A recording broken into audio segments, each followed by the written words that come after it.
Welcome to the Deep Dive. This is where we take some of the most complex global topics, really dig into a stack of fascinating sources, and pull out the essential nuggets of knowledge you need to be truly well-informed.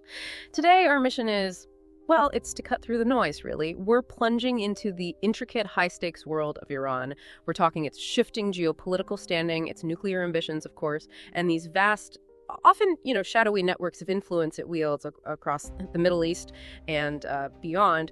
We're covering a region that is constantly in the headlines, and for good reason, right? Just to set the scene, you might have caught the headlines from, June 21, 2025. The U.S. conducted strikes on Iran's 3 main nuclear facilities. They specifically mentioned the Fordow plant using B-2 stealth bombers. Now, this wasn't just another news item. It felt like a pretty significant escalation. So whether you're just catching up on current events, maybe preparing for a crucial discussion, or maybe you're just intensely curious like us, understanding the why behind the what is absolutely crucial here. Let's unpack this. Yeah, and that particular action, as our sources really indicate, it occurred at let's just say a fragile moment for the global economy. That's putting it mildly. The ripple effects were immediate and stark, especially in energy markets. We saw derivative products for crude oil price swings surge by 8.8% on IG weekend markets almost straight away after the news broke. Projections had WTI crude oil futures opening around $80 per barrel.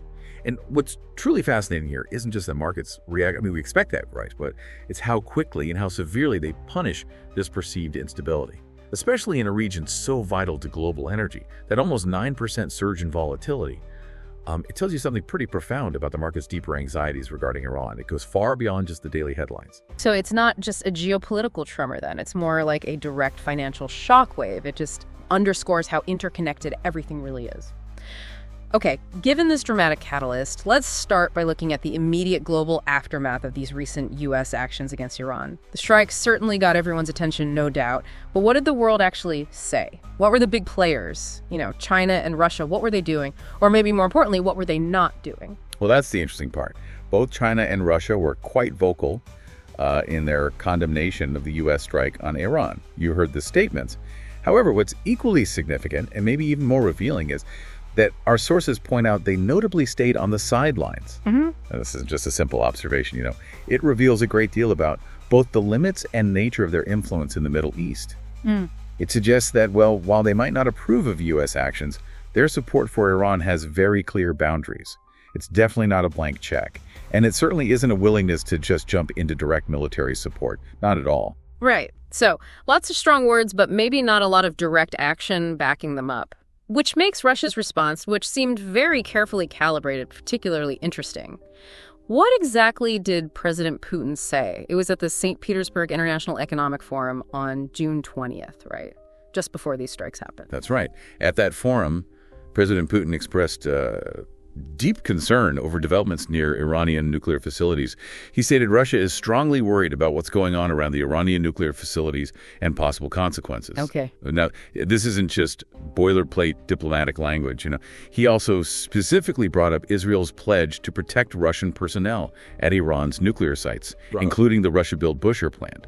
And this detail is absolutely crucial. It highlights Russia's own direct, tangible interests in the region, protecting its assets, its investments, its people on the ground. It's a very pragmatic side to their foreign policy. And he also went on to reiterate Iran's non-intention to develop nuclear weapons, didn't he? A position Russia has apparently repeatedly conveyed to Israel. This whole thing sounds like a very, very delicate diplomatic dance. Russia trying to thread a needle between different, often conflicting interests. Oh, it absolutely is a real high-wire act. Putin even emphasized the complexity of Russia's approach, pointing directly to Israel's substantial Russian-speaking population. That undeniably shapes Moscow's foreign policy towards the whole conflict. Think about that for a second. A large diaspora within Israel actually influences how Russia approaches the Iran-Israel dynamic. It's quite something. So his carefully calibrated diplomatic posture, as the sources call it, allows Russia to condemn the strikes, defend Iran's stated nuclear stance, but also signal a clear desire to avoid direct escalation without getting militarily involved themselves. It's really a strategic balancing act designed to maintain influence, maintain leverage over both sides without being drawn into a direct fight that serves, no immediate Russian interest. Okay, let's shift focus a bit to China. Their reaction, or maybe more specifically their lack of direct military support, is also incredibly telling, especially given their deep economic ties to Iran. This isn't a small detail, is it? No, precisely. While China was quick to condemn the strikes, its lack of military backing is, well, profoundly significant.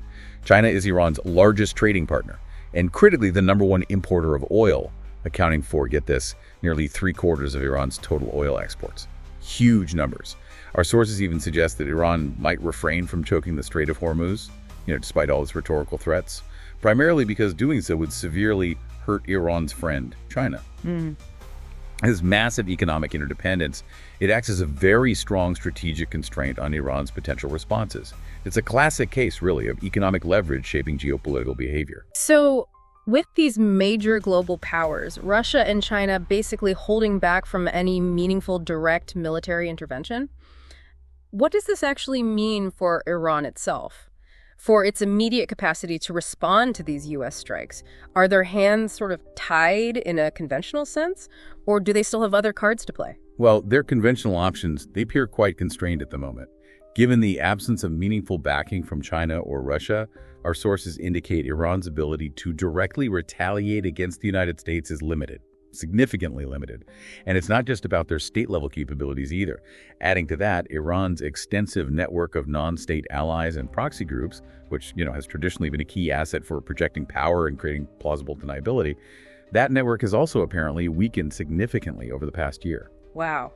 And this weakening extends even to their most capable proxies, like Lebanese Hezbollah. We've always seen them as, well, Iran's formidable arm in the Levant, almost untouchable sometimes. Yes, and that's a really crucial point. Hezbollah, historically Iran's most capable proxy, has been diminished by recent Israeli strikes. That's the assessment.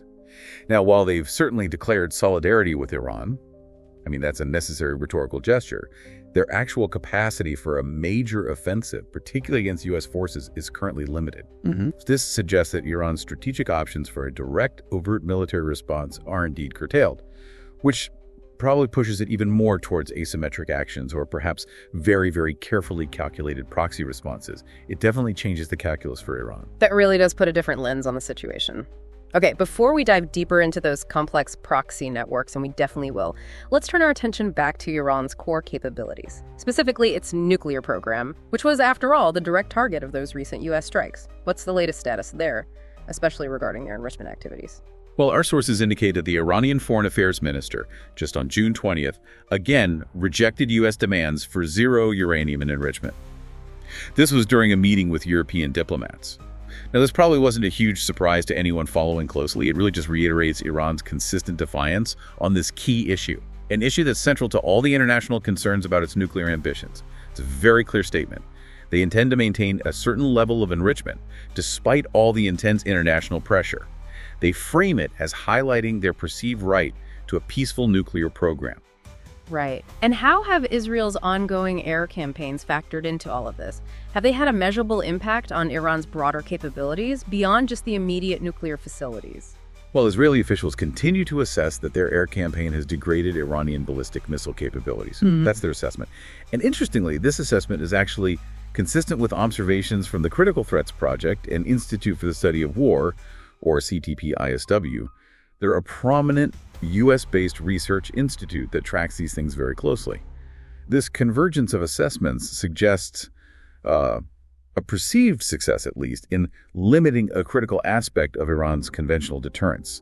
That is, its ability to project power through its missile arsenal, which is, of course, a major concern for Israel and the wider region. It really indicates a sustained effort to chip away at Iran's military options. This brings us to a crucial and, frankly, quite unsettling concept: the broader risk of nuclear proliferation and use. We often hear these terms thrown around, like nuclear propensity and the probability of nuclear use. For listeners who might not be specialists in this field, can you maybe break down what those really mean in practical terms? Certainly. Let's try. Nuclear propensity basically refers to a state's intrinsic inclination, or maybe more technically, its capability, combined with its political will, to acquire nuclear weapons. It's about how close they are to breaking out, making that final decision to actually build a bomb. The probability of nuclear use, on the other hand, Well, that examines the really complex web of factors that might lead a state that already has nuclear arms to actually employ its weapons. So it's that step from having them to potentially using them.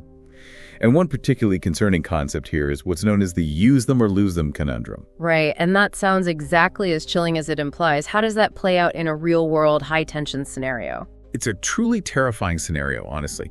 Imagine a state that has just acquired nuclear weapons, or maybe is right on the verge of doing so, and they genuinely fear a preemptive strike by a more powerful adversary, a strike that could disarm them completely before they even get a chance. In such a situation, this state might feel intense pressure to use its nuclear weapons very early in a conflict, rather than risk losing them entirely in a conventional attack.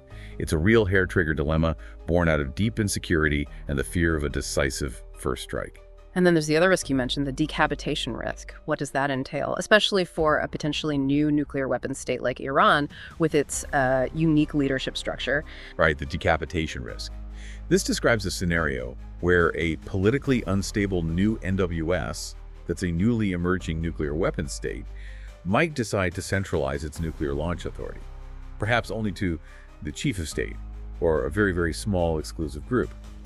Now, on the surface, this might seem like it ensures tight control, prevents accidental use, right? But it actually makes the state uniquely vulnerable. A single, well-executed strike targeting that leader, or the handful of authorized individuals, could theoretically suffice to dismantle their entire nuclear deterrence capability. It basically undermines the whole point of nuclear deterrence if a single strike can neutralize their ability to retaliate. And this raises a profoundly important question when we think about Iran. How does its internal political stability, its opaque decision-making processes, and its highly centralized leadership structure with the supreme leader right at the apex, how does all that factor into these theoretical nuclear risks? It means that understanding their internal dynamics, their succession plans, is just as crucial as understanding their technical capabilities, maybe even more so. Yeah, it's clear that Iran's nuclear program is a critical component of its power. It's a source of both deterrence for them and a major international concern for everyone else. But so much of its regional influence also comes from this extensive network of non-state actors. This axis of resistance, it's frequently talked about, but let's really unpack how it operates. What's Iran's core strategic intent here? What's the philosophy behind building and maintaining this elaborate network? Well, Iran's core strategy, particularly in complex conflicts like we saw in Iraq and Syria, has been incredibly shrewd, you could say. It's been to achieve maximum expansion, if not consolidation, of its influence in return for minimal Iranian casualties. And this means, crucially, achieving its aims primarily through other parties, not by deploying large numbers of its own conventional forces or risking its own soldiers directly in combat. It's all about leverage and, importantly, plausible deniability. And they've given this network a very specific unifying identity, haven't they? It's not just a random collection of disparate groups fighting their own battles. Exactly. Yeah. Tehran broadly refers to its non-state partners simply as resistance. Now, this isn't merely a label or, some catchy slogan. It's presented as a powerful ideological, military, and cultural opposition to perceived Western domination and Israel's existence, and to Arab governments accused of subordination to Western powers in Israel. Well, this term provides a really cohesive identity for a diverse network of groups. You've got hardened militias, political movements, all sorts, allowing them to feel part of a larger unified cause, bound by a shared ideological framework that's rooted in the Iranian Revolution itself. So it's not a simple command and control structure, then. These proxies aren't just puppets on strings taking direct orders from Tehran. Is it more nuanced than that? Oh, absolutely more nuanced. Our research suggests that Iran does not maintain a directive relationship where proxies simply obey every single order. That's not how it works. There is not a uniform level of control and orchestration across the entire network. Instead, it's more accurately described as a network of influence, and importantly, with no formal agreements or charters. This flexibility is actually a key strength. It allows for adaptation to local contexts, local grievances, while still serving Iran's broader strategic aims. It's a kind of decentralized model that really enhances resilience. And central to this entire strategy, really the architects behind so much of this network, are the Islamic Revolutionary Guard Corps, the IRGC, and especially its elite Quds force. How do they fit into this picture? How much power do they actually wield? Well, the IRGC is not just another branch of the Iranian military. It is Iran's dominant military organization. Full stop. It wields a superior budget, greater prestige, direct access to Iran's senior leadership, and a remarkable degree of autonomy from civilian government control. Plus, its vast commercial enterprises provide vast resources beyond just state allocations. This gives it immense financial muscle, independent in some ways. The Quds Force, specifically the external operations arm, has seen its domination of Iran's policy in Iraq grow to such an extent that its senior officers have even served as Iran's ambassadors to Baghdad. Think about that. It effectively blurs the lines between military intelligence and diplomatic influence, making the Quds Force arguably the most powerful, most effective tool in Iran's entire regional foreign policy toolbox. Okay, so how does this strategy, this philosophy, play out with specific groups on the ground? Let's start with, well, arguably its most prominent and successful partner, Lebanese Hezbollah. What's their origin story, and what made them such an effective force for Iran? Well, Hezbollah's rise was profoundly shaped by Israel's 1982 invasion of Lebanon. That event wasn't just a military incursion. It really galvanized Lebanon's largely marginalized Shia community. It fostered this powerful desire for pride and ownership over their future, over their land. It was into this fertile ground, this environment, that Iran stepped, inspired by Khomeini's revolution back home.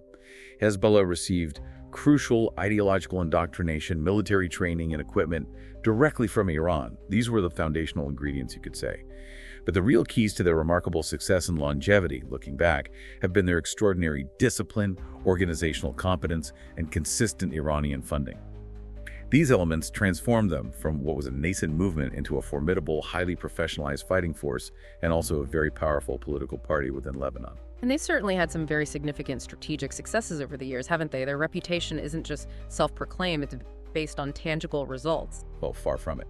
Their role, their very right to operate in Lebanon, was indirectly recognized by the April 1996 ceasefire understanding. That's a remarkable achievement for any non-state actor. They achieved their biggest victory to date with the unilateral Israeli withdrawal from southern Lebanon in 2000. That fulfilled a key objective of their resistance narrative. And then in 2006, they launched what they called Operation Truthful Promise. They engaged in a major conflict with Israel that, despite very heavy costs on both sides, is widely considered their biggest military achievement to date. They effectively imposed a kind of new escalation paradigm by threatening and then actually executing rocket attacks deep into Israeli territory if Lebanese civilians were targeted. That proved a highly effective deterrent strategy for them. The level of Iranian support for Hezbollah is, well, it seems almost staggering. It sounds like they are entirely reliant on Tehran for their very existence. Is that fair to say? By their own admission, yes. It's quite remarkable. Hezbollah's Secretary General, Hassan Nasrallah, openly stated this back in 2016. He said, and I quote, "Hezbollah's budget, its income, its expenses, everything it eats and drinks, its weapons and rockets, are from the Islamic Republic of Iran." That's an incredibly candid and actually quite rare public acknowledgement of total financial dependence. And beyond just the money, Iran provides comprehensive financial assistance, military training, and strategic communication support. They're deeply involved. They also supply Hezbollah with advanced missiles, though, interestingly, Iran might sometimes ask them not to deploy the most cutting-edge ones, probably to avoid unwanted, severe escalation with Israel that could potentially draw Iran in directly. They've also been equipped with a wide range of anti-tank weaponry, including some of Russian design, which proved highly effective against Israeli armor in past conflicts, particularly 2006. That's a truly deep level of integration. But you mentioned earlier it's not just a master-servant relationship. Is it more like a partnership, even if Iran holds the purse strings? Yeah, it's definitely described as more akin to a trusted junior partner and a brother in arms than a simple proxy. That's how our sources put it. They emphasize that relations are profoundly reciprocal and are based in ideology as much as mutual benefit. This ideological bond, this shared worldview, is critical. It makes the relationship far more sustainable than just transactional support would be. The relationship is described as highly institutionalized, guaranteeing sustainability, and highly personalized, ensuring proximity and responsiveness. And this means that Hezbollah, even as the junior partner, actually has oversized influence in Iranian decision-making on Arab matters. That's fascinating. Iran's main red line seems to be that Hezbollah is largely free to pursue its own interests, as long as those interests don't fundamentally contradict or clash with Iran's grand strategic objectives. And beyond conventional weaponry, Iran has even bolstered Hezbollah's capabilities in the digital realm. That speaks to a very modern, multi-domain approach to warfare. Indeed. Iran has provided significant cyber tools and training, which has really improved Hezbollah's capability as a cyber actor. They're not just a kinetic force anymore. And what's particularly interesting and kind of an open question our sources explore is The degree to which Iran's own cyber capabilities may have benefited from greater cooperation on intelligence matters with Russia in the wake of the war in Syria. This hints at a potential reciprocal learning process, a sharing of expertise that could elevate both parties' capabilities in the digital domain. It's definitely a sign of a more sophisticated, multi-domain strategy evolving. Okay, so from Lebanon, Iran's influence naturally extends eastward into Iraq, which isn't just a neighbor, but a crucial strategic corridor for its broader regional ambitions, particularly reaching into the Levant, right? What are Iran's core goals there in Iraq, and how has it achieved them through its network of proxies? Well, in Iraq, Iran's goals are deeply rooted, very complex. They essentially revolve around deepening and diversifying its ties with the Iraqi Shia community. And this isn't just about military influence. It's cultural, it's religious, it's political, it's multifaceted.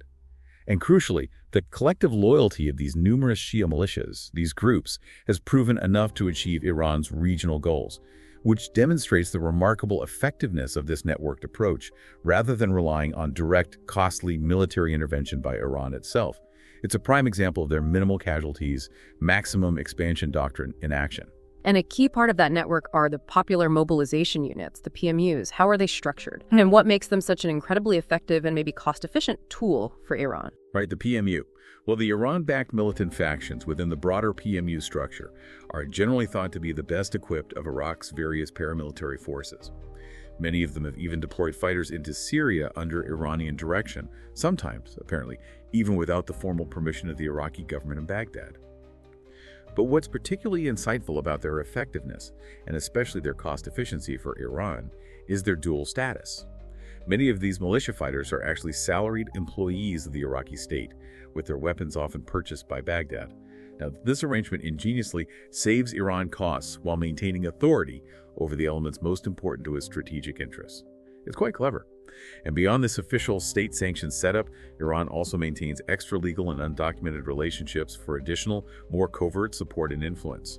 You also saw key figures like the late Quds Force Commander Qasem Soleimani making very conspicuous appearances alongside PMU officials, clearly signaling strong Iranian patronage and demonstrating a direct line of influence. So, beyond just countering immediate threats like ISIS was, what are the broader strategic benefits for Iran from these Iraqi militias? What long-term objectives do they serve? Well, these militias serve several critical strategic objectives for Iran. Firstly, they help Iran to effectively bog down the U.S. at low cost. They tie down American resources, attention, political capital in the region without requiring direct Iranian military engagement. Secondly, and this is very important for Iran's regional power projection, they help create a territorial corridor between Iran and Lebanon. This land bridge across Iraq and Syria is vital for logistics, for resupply, for influence projection throughout the Levant. And thirdly, and perhaps most fundamentally from Tehran's perspective, they ensure that Iraqi territory will not be used to threaten Iran's sovereignty, which addresses a historical security concern for Iran dating back to the Iran-Iraq War. And just to illustrate their utility, Iran provided heavy weapons and associated training tailored specifically to PMU needs when they were fighting ISIS. This included establishing a military engineering directorate and an anti-armor directorate that trained them on advanced systems like Cornet and anti-tank missiles. They even received uninhabited aerial vehicle training, drone training, demonstrating a commitment to modernizing their capabilities. That Iraqi corridor, as you called it, naturally leads us right to Syria, which has been another absolutely critical theater for Iran's regional strategy. But Syria has been an incredibly complex conflict, so many actors involved. How has Iran managed to carve out such a significant role there, especially given Russia's heavy presence? It's a fascinating question, isn't it? And it's one where Iran has arguably come out of these campaigns better placed than any other, with possible exception of Russia. It's quite a statement. Iran's operations in Syria really exemplify their hybrid warfare model. They blend conventional and unconventional forces and surrogate and allied actors seamlessly. However, it hasn't been without significant cost, especially in terms of human lives. Our sources indicate hundreds, perhaps more than 2,100 Iranians have been killed there, mostly advisors, officers, and several times higher casualties among the multinational militias fighting under their direction. So it points to a substantial, though mostly indirect, investment of human capital in securing their gains. And part of their strategy, I understand, was creating entirely new militias within Syria, almost modeled on their own domestic paramilitary force, the Basij. How did that work? Yes, that's a really key insight into their long-term strategy there. Iran's aim was explicitly to create a clear constituency for Iranian influence by creating its own networks outside of regime control. Modeled directly on Iran's own domestic paramilitary force, the Basij, which is known for its deep grassroots loyalty and intense ideological indoctrination. This approach aimed to ensure loyalty directly to Iran's agenda, not just loyalty to the Assad regime itself, giving them enduring influence regardless of the regime's future stability or instability. Can you give us some specific examples of these Syrian militias that Iran helped create or cultivate? It helps to put names to these networks. Sure. One prominent example is Liwa al-Bakir. It was founded back in 2012, primarily in the Aleppo governorate. It grew rapidly to somewhere between 3,000 and 5,000 fighters, interestingly comprising both Sunni and Shia members, and it has very strong links to both Iran and Hezbollah. Its founders reputedly participated in Hezbollah's 2006 war against Israel, which indicates a transfer of combat experience and a shared ideological background from the start. Liwa al-Bakir played a key role in organizing local tribal figures against the U.S. and Western presence in parts of Syria. Another crucial element, really quite innovative, was Iran's use of Afghan and Pakistani Shia fighters. They organized these into specific brigades, like Liwa Fatimiyon, Afghans, and Liwa Zainabiyun, Pakistanis. Officially announced around 2013, these units were raised directly by the IRGC specifically for deployment to Syria. They provided crucial, readily available personnel for holding territory and fighting various rebel and jihadi groups. Initially, their involvement was kept pretty quiet, but as casualties grew, it forced public acknowledgement and even growing political and religious acknowledgement from senior Iranian officials, including Ayatollah Khamenei himself.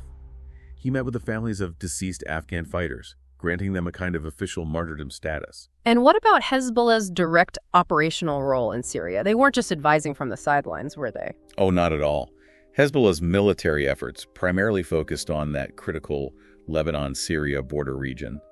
They were actively preventing rebel bases from forming there, which was crucial for Hezbollah's own security. And they were instrumental in recovering significant supply routes, like the M5 highway, which is vital for connecting Damascus to other major parts of the country.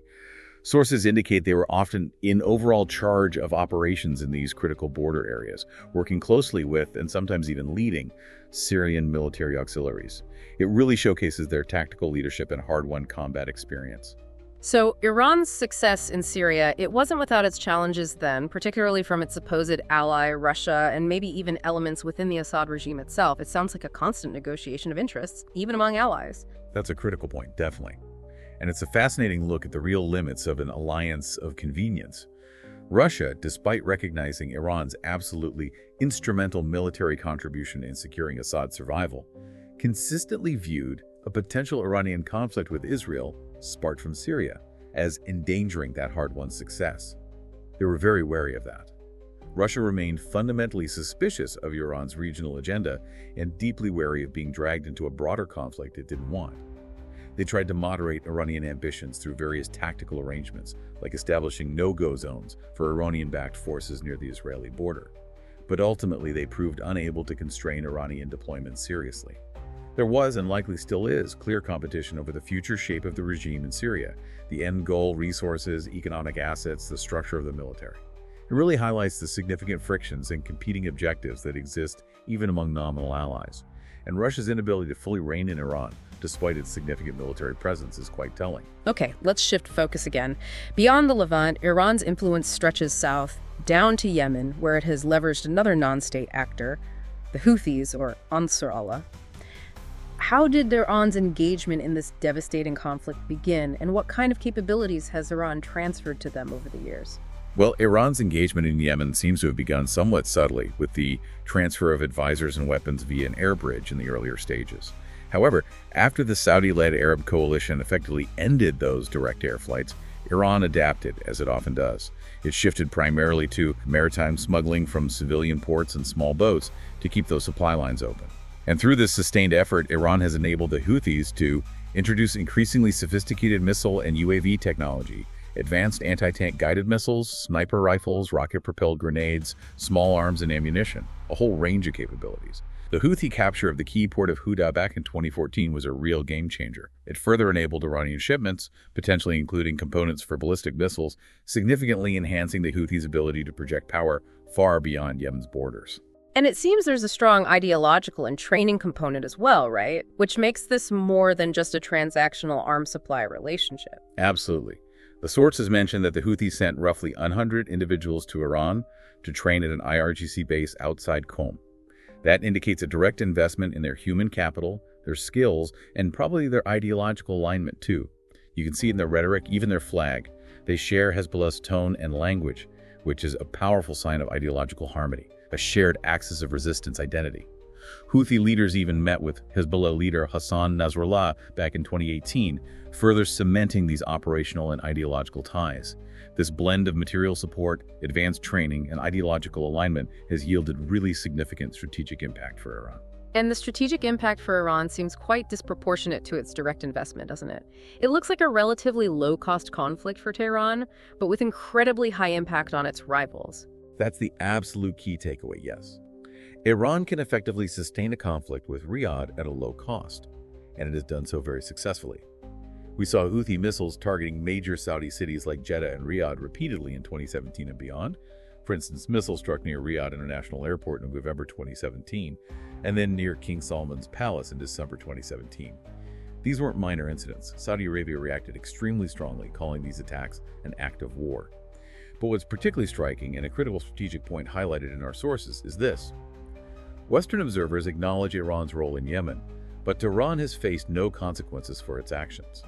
This perceived lack of accountability for its actions in Yemen enables Iran to continue this highly effective, low-cost, high-impact strategy, putting constant pressure on its regional rivals, particularly Saudi Arabia, without suffering direct military blowback itself. Okay, so while Iran has clearly had significant success with powerful proxies like Hezbollah in Lebanon and the Houthis in Yemen, its efforts to build similar levels of influence in the more conservative Gulf monarchies, places like Bahrain, Saudi Arabia, Kuwait, those have been far more mixed, haven't they? It's definitely not a uniform success story across the board. That's a crucial distinction to make, absolutely.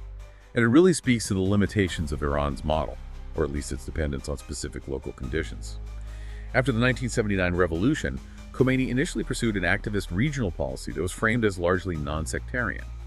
The aim was presented as empowering all Muslims against perceived Western influence and corrupt local rulers. However, in the Gulf monarchies, with their established political orders, different social fabrics, and often complex sectarian dynamics, the reception has been quite different. Bahrain, particularly since the Arab Spring protests in 2011, became a key focus for Iran. They saw an opportunity there to fuel unrest and impose political and reputational cost on its Gulf rivals, especially Saudi Arabia, given Bahrain's Shia majority population ruled by a Sunni monarchy. They reportedly resumed provision of assistance in late 2011, facilitating things like high-quality explosives and training small numbers. The estimate is maybe 50 to 100 individuals in IED construction. This training allegedly happened at IRGC camps in Iran, or perhaps by Kataib Hezbollah operatives in Iraq. But despite these focused efforts, Iran seems to have faced significant challenges and limitations in these countries. Why couldn't they replicate their successes from Lebanon or Yemen? What was different? Well, the internal dynamics were just fundamentally different. Iran largely failed to recruit large numbers of adherents or dominate a group in the way it did elsewhere. And crucially, it failed to set the politics of Shia communities in these states. Many Shia citizens there, despite having legitimate grievances, reportedly viewed Iran with suspicion. They saw Tehran as potentially opportunistic, cunning, believing Iran might manipulate their local interests for its own broader strategic gain, rather than genuinely supporting their aspirations. Furthermore, Iran's own internal travails, particularly the harsh repression of the 2009 Green Movement popular uprising, significantly eroded its credibility and the revolutionary appeal of the Islamic Republic's model among the very populations it sought to inspire.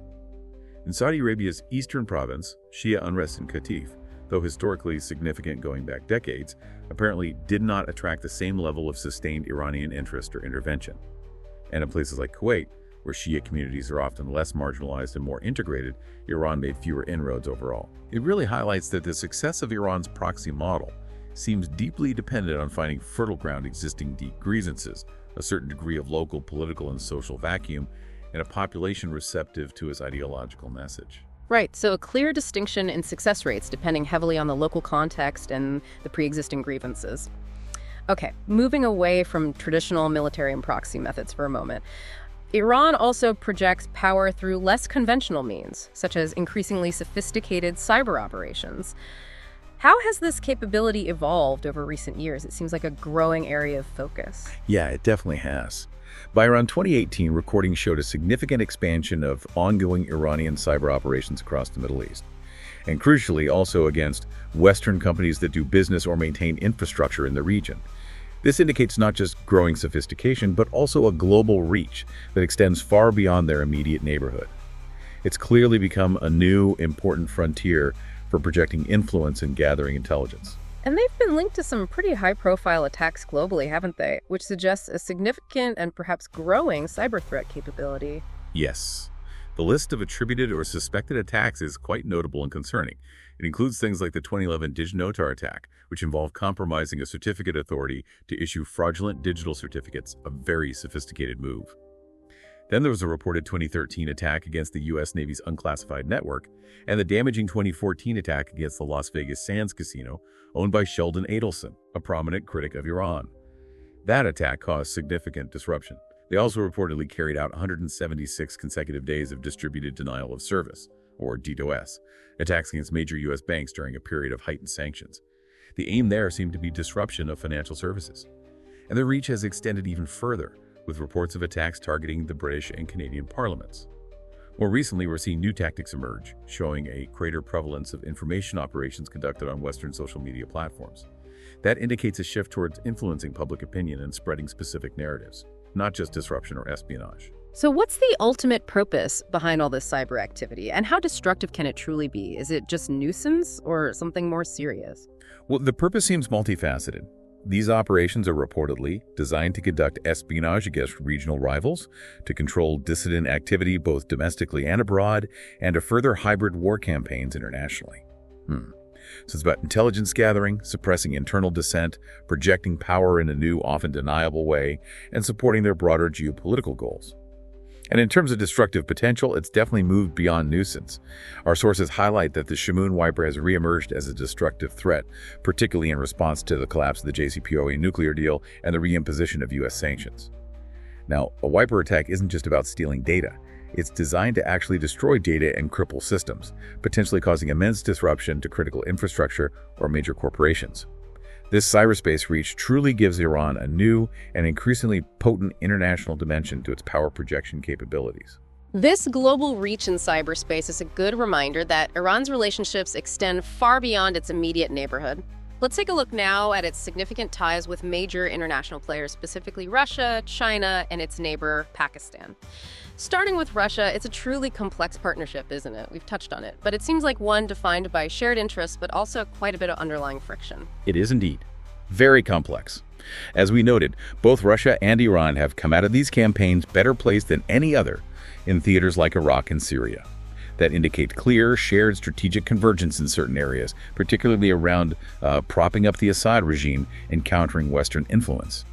However, despite Moscow's recognition of Iran's absolutely instrumental military contribution in securing Assad's survival, Russia consistently viewed a potential Iranian conflict with Israel, especially one sparked from Syrian territory, as endangering this hard-won success in Syria. They were, and are, very nervous about that scenario. Russia remains fundamentally suspicious of Iran's broader regional agenda if it means being dragged into a wider, unwanted conflict that doesn't directly serve Russian interests.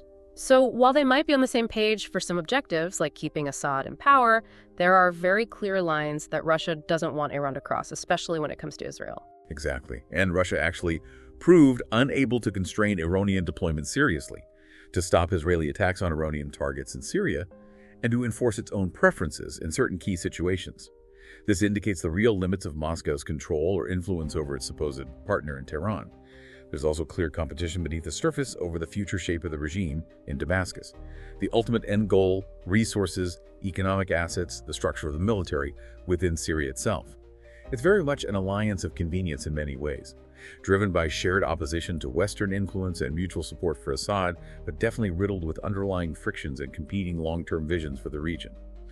And as we just discussed with cyber capabilities, there's still that open question as to the degree to which Iran's own cyber capabilities may have benefited from greater cooperation on intelligence matters with Russia in the wake of the war in Syria, end quote. That indicates a potential hidden dimension of covert collaboration within this otherwise quite complex and sometimes tense relationship. Okay, let's turn to another critical relationship for Iran. China, the world's second largest economy. What defines this vital tie, and how does it play into Iran's strategic calculus, especially under sanctions? Well, as we touched on earlier when discussing the response to the U.S. strikes, China is absolutely Iran's largest trading partner, and critically, the #1 importer of oil, accounting for nearly 3/4 of its oil export. This isn't just trade, it's a profound economic lifeline for Iran, especially when facing intense international, particularly U.S. sanctions. This economic dependence gives China significant, albeit often quiet, leverage over Tehran.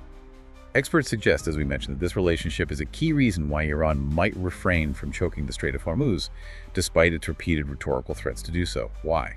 Because it would fundamentally hurt Iran's friend China, perhaps more than it would hurt its perceived adversaries in the West.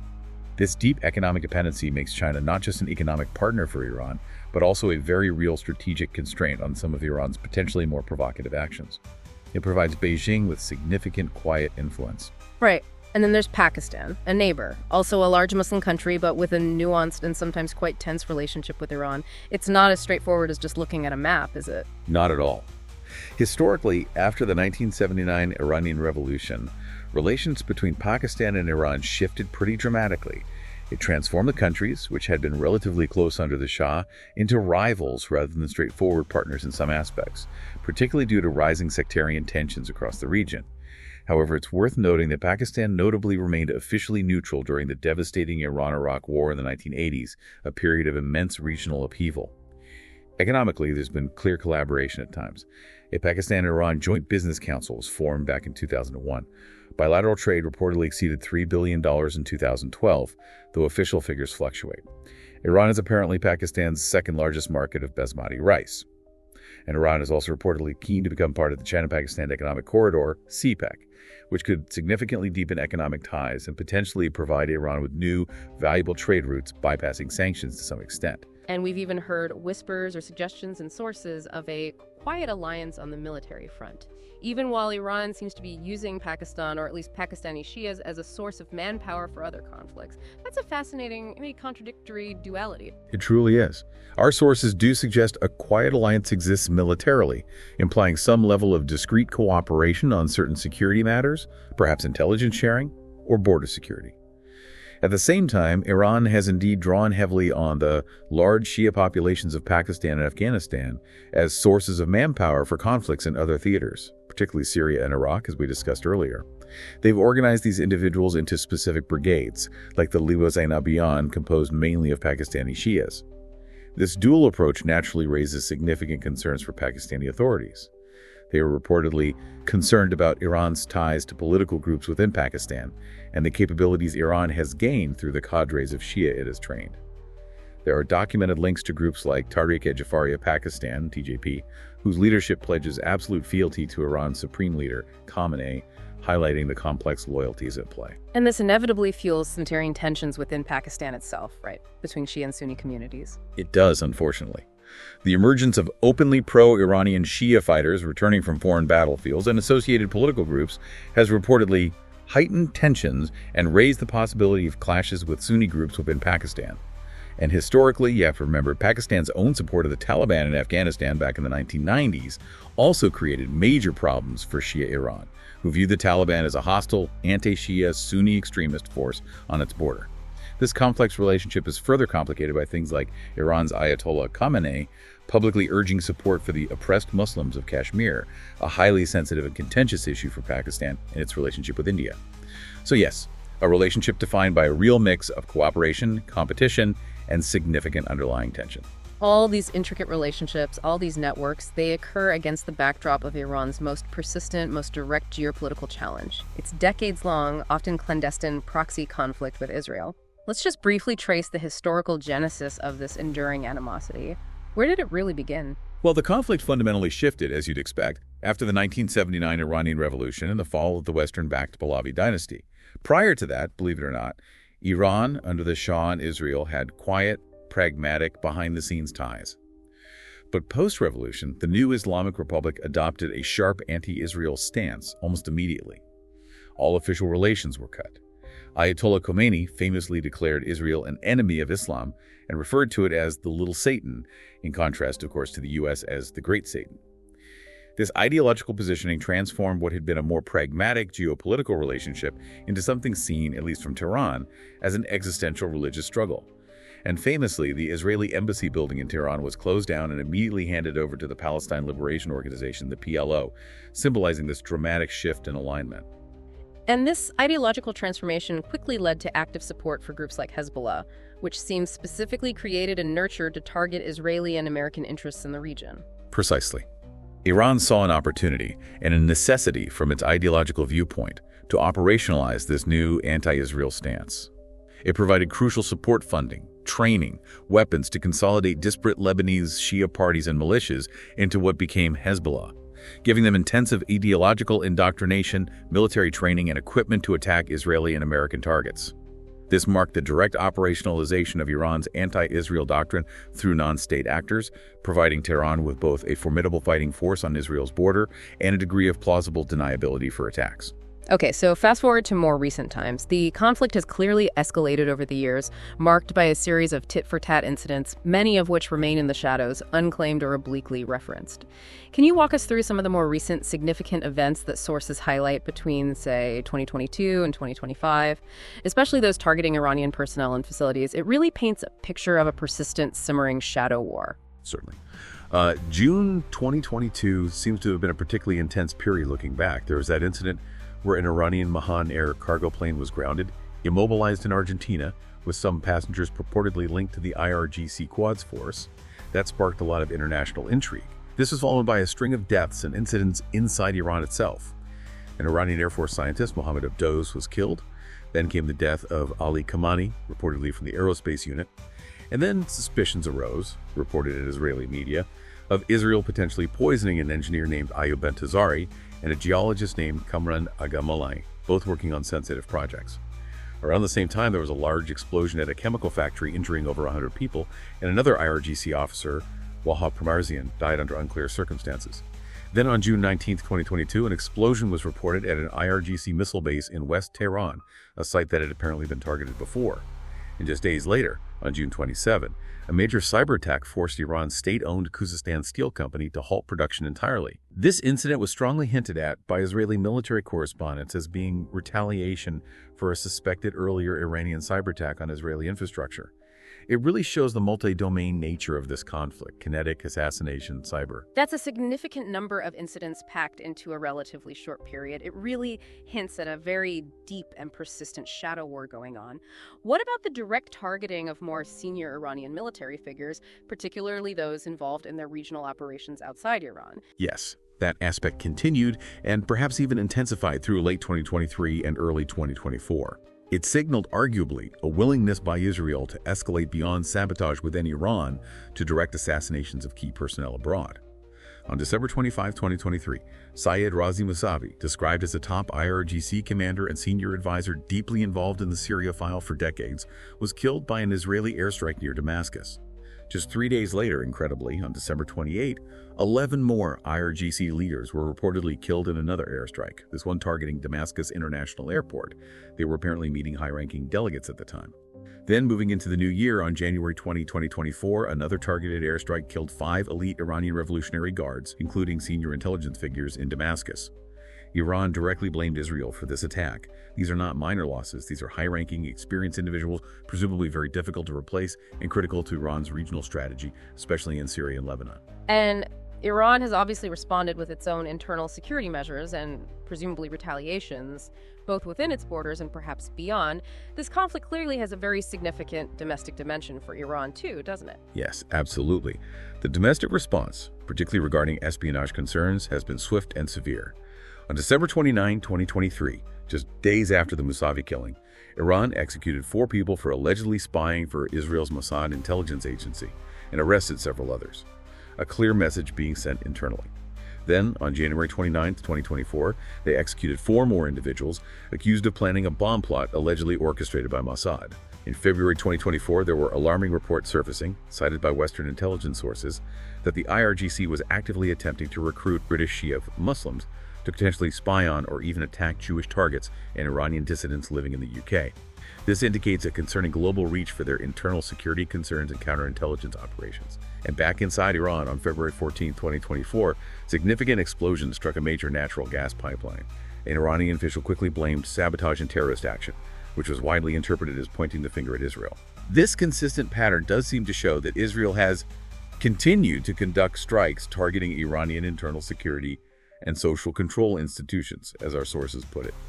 And they note this kind of pressure could destabilize the regime over time, if not directly, then perhaps by forcing it to expend significant resources and political legitimacy on internal crackdowns and security measures. This brings us neatly to a crucial point about Iran's future, the looming question of leadership succession.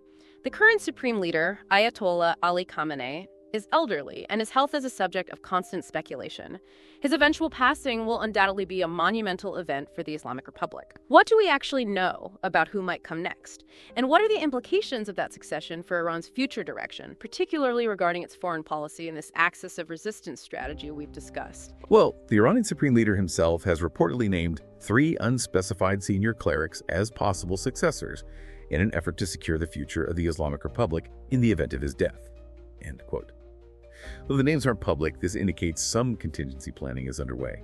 However, the entire process is highly secretive, deeply opaque. But what's critical for our understanding, based on the limited open source reporting and analysis of the Supreme Leader's known views and the likely pool of candidates, is that these potential successors are almost certainly equally as ideological as the current Supreme Leader, maybe even more so in some cases. Now, this isn't just about personalities. It strongly implies a continuation, perhaps even a doubling down, on current hardline policies, and an unwavering commitment to the axis of resistance strategy as the cornerstone of Iran's regional foreign policy. So the takeaway probably shouldn't be an expectation of a radical shift towards moderation or reconciliation with the West or Israel after Khamenei. The foundational ideology and the core strategic approach are likely to remain largely the same, maybe with some tactical adjustments, regardless of who ultimately takes the helm. Right. So no matter who takes over, the foundational ideology, the strategic approach, they're likely to remain largely the same. Ensuring a continuity, really, of this complex, multi-layered foreign policy we've spent this time discussing. Well, this has been an incredibly deep dive, hasn't it? Into Iran's complex global standing, its extensive networks of influence. We've navigated this intricate web, its regional power plays, its defiant nuclear posture, its influential proxy network stretching all the way from Lebanon down to Yemen. We've also unpacked its carefully managed, sometimes strained, relationships with global powers like Russia and China, and explored that persistent, often violent shadow conflict with Israel and even its expanding cyber capabilities. And understanding these dynamics, all these interconnected pieces, is absolutely crucial, isn't it? For comprehending global stability, energy markets certainly, and the future trajectory of the Middle East. It's really about looking beyond the daily headlines, the immediate crises, to grasp the deeper strategic undercurrents that truly shape our world. From the careful calibrations of its alliances to the ideological underpinnings that motivate its proxy groups, Iran's actions are deeply interconnected. They seem designed for long-term influence, consistently pursuing what it perceives as its national interests through a whole variety of conventional and, maybe more often, unconventional means. So, as Iran continues to balance its nuclear ambitions with the evolving strength, or perhaps weaknesses, of its proxy networks and the reactions of global powers, here's a final thought for you to consider. What are the unintended consequences of its current heroic flexibility approach? That was a term once coined by Ayatollah Khamenei himself, describing strategic maneuvering despite ideological rigidity. What happens when that flexibility meets an increasingly volatile region? What new forms of resistance, or perhaps new forms of containment, might emerge in response to these complex and escalating tensions, pushing the region and maybe the wider world into truly uncharted waters? Something to think about.